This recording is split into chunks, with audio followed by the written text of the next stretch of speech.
第3日嘅行程，出發去群馬路。今日嘅行程係伊香保溫泉，啱啱好係紅葉嘅季節，成座山都可以睇到紅葉。之後行樓梯上山，聽聞呢度係頭文字 D 嘅秋名山，山上面仲有免費露天溫泉，仲有足浴添。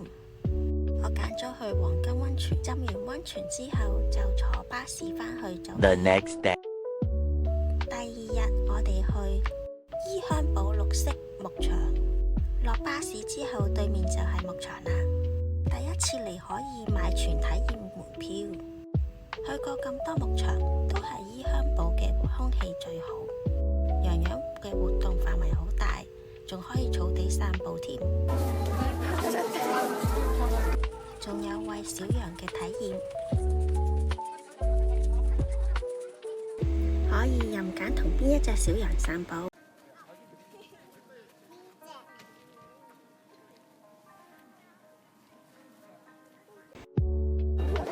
馬車，遠望睇更大隻添，